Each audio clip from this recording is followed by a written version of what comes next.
ทุกคนก็มาไหว้เคารพบูชาคือศาลหลักเมืองคือหอพญานาคอันนี้วนาวัดนาโบ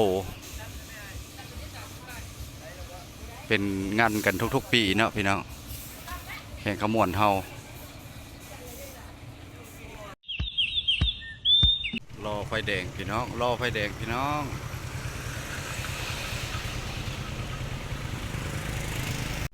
ปีนี้นี่เพิ่นยังเฮ็ดกันเจือนหมดแล้วพี่น้องก็เริ่มงานแล้วนะพี่น้องเริ่มงานบนทรงเรือแล้วเริ่มขายเครื่องขายของแล้วเด้ตัวนี้ก็คืออยู่หน้าด้านหน้าโรงแรมเนาะอันนี้ก็เป็นทางลงท่าบักวันนี้บ่แปลงสิพาพี่พน้องไปเลาะเบิ่งงานบุญทรงเรือเมื่อได้แข่งขมวนเฮาว่าสิเป็นจังไดงานกันมาแล้วบ่จักคืนละไปเบิ่งนำกันพี่น้อง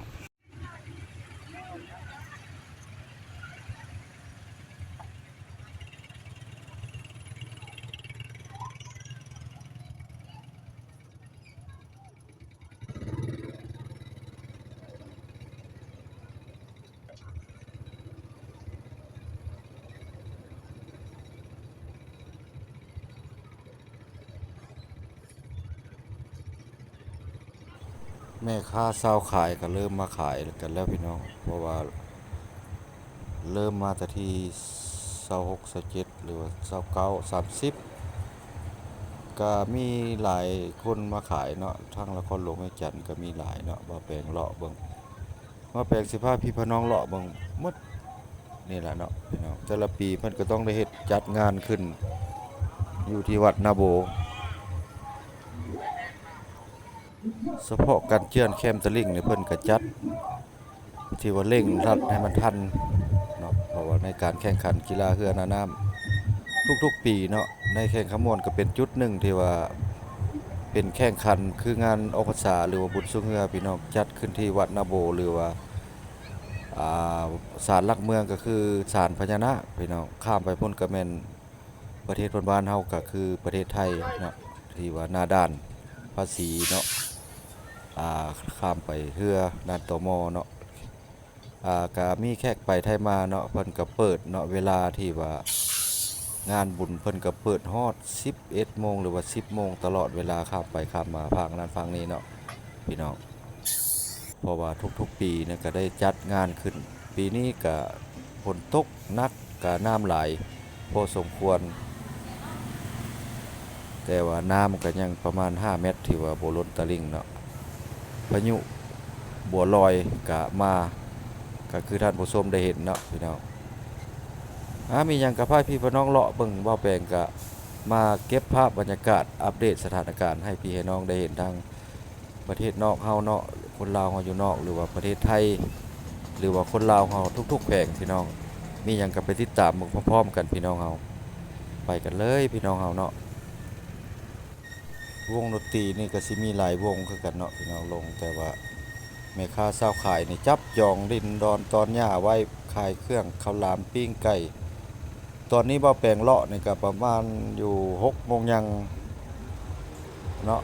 พอดีใต้ไผ่พี่น้องเก็บภาพบรรยากาศยามแรงพี่น้องเพราะว่าในแขกนอกนี่ก็มาขายตั้ง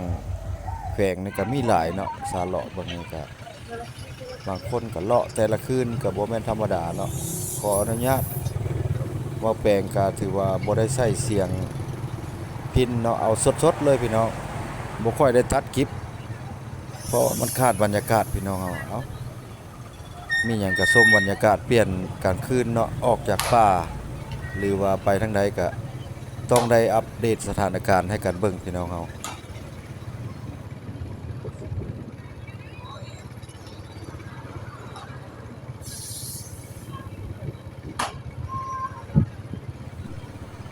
จุดนี้จะเป็นหน้าด้านสี่แยกออกมาสี่แยกจากหน้าวัดนาโบทางข้างนี้เนาะพี่น้องทางข้างลัดออกไปทางน้ำพุบางคนอาจสิจำบ่ได้พาเลาะเบิ่งราคาทางหน้าก็มีตลาดซันตะพอยพี่น้องเพราะว่าคนกำลังลั่งเข้าไปกินอาหารหลายๆคนพี่น้องเอาอยู่ในตลาดซันตะพอยก็เป็นจุดหนึ่งแต่ว่าเป็นตลาดยามกลางคืนแขกก็มักมา ชมวิวธรรมชาติและกินอาหารตามสั่งทุกเมนูทุกจุดก็เป็นตลาดที่ว่ากลางคืนก็คือตลาดซันตะพอยพี่น้องเนาะ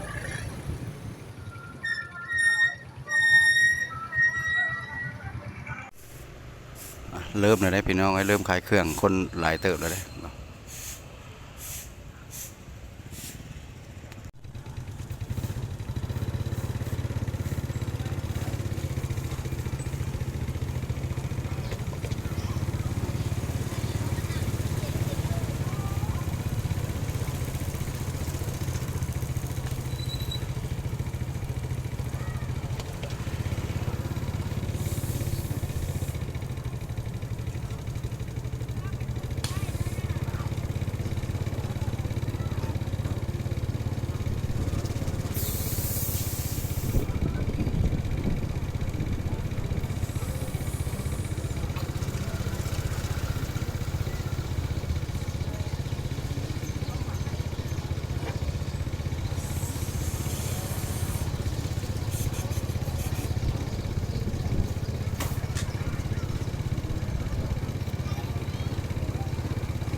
โซนนี้จะเป็นวัดหน้า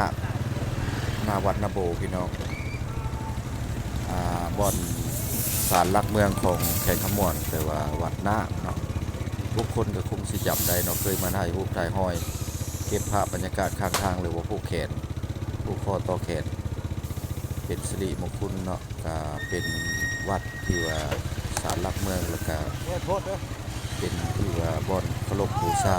การศักดิ์สิทธิ์เนาะใช่แล้วผมวัดขอต่อแขนแล้วแต่ความเชื่อของบุคคลศาลหลักเมืองนี่ก็เป็นจุดหนึ่งเนาะตอนเปิดก็ได้ทำพิธีก็มีเจ้าแขกเจ้าเมืองมาทำพิธีก็มีมือผ้ากำพลใส่เวลาฝนตกเนาะถ้าว่าเห็นโบถือก็ตามความเชื่อของบุคคล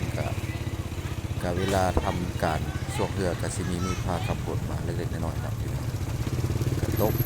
ก็มีบางปีก็ตกจนว่าในข้าวสะพายกันน้ำเกินไหลเนาะตามวัดตามว่าพอแปลก็เคยมาจุดหนึ่งในวัดนาโบนี้นะพอแปลก็สิได้ภาพพี่น้องเลาะเบิ่งทุกมุมทุกจุดเนาะว่าเพิ่นในข้าวสะพายเพิ่นได้ขายเครื่องขายของกันละบ่วางขายละบ่แปลงอื่นก็ขายคือกันละบ่เนาะก็คอมเมนต์มาได้เนาะพี่น้องเฮาเนาะพอแปลงก็ได้เลาะเบิ่งสิฮอดจุดน้ำพุก็สิได้เลาะกลับออกมาพี่คลิปนี้ก็สิได้เลาะไปเลาะมาแถวนี้ก็สิได้กลับออกเมื่อพอมันขับเนาะพอก็ได้อัปเดตสถานการณ์ในที่น้องเบิ่งฝากถึงพี่น้องชาวไทยเฮาหรือว่าทีมงานชาวลาวเฮาทุกใน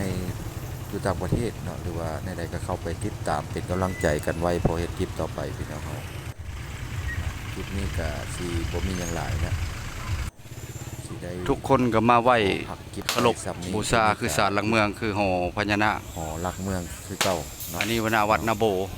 วัดนาโบเป็นงานกันทุกๆปีเนาะพี่น้องออกมาจากบ้านพักหรือว่าขมวนเฮาของแฮมซีซันหรือว่าอันนี้ก็วัดนาโบวัดนาโบก็คือวัดนาน้ำคลองเนี่ยก็ยังเหลือประมาณ5 เมตรเนาะบ่ท่วมขึ้นมาเนี่ยพี่น้องแต่ละปีนี้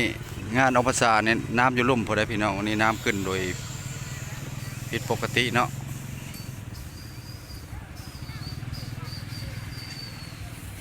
ศาลหลักเมืองบรรยากาศยามแรงพี่น้องกันเจือดในบ้านแล้วพี่น้องเพิ่นเริ่มสิแกะแบบเนาะบางเทื่อสิทันอันนี้ก็ฝากทางนครพนม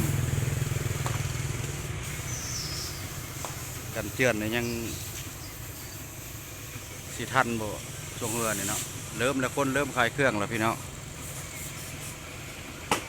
นี่พระบ่แปลงพระพี่พน้องมาเลาะเบิ่งงานบุญออกพรรษาหรือว่างานบุญช่วงเรือหรือว่าไหลเรือไฟเนาะตอนนี้5 โมงป่ายพี่น้องฝนตกตลอดทั้งวันพี่น้องคนก็ผู้ไปผู้มาเที่ยวมาลิ้นมาชมเนาะเริ่มขายเครื่องแล้วขายเครื่องขายปุ่มปอกปุ่มเป้าพี่น้อง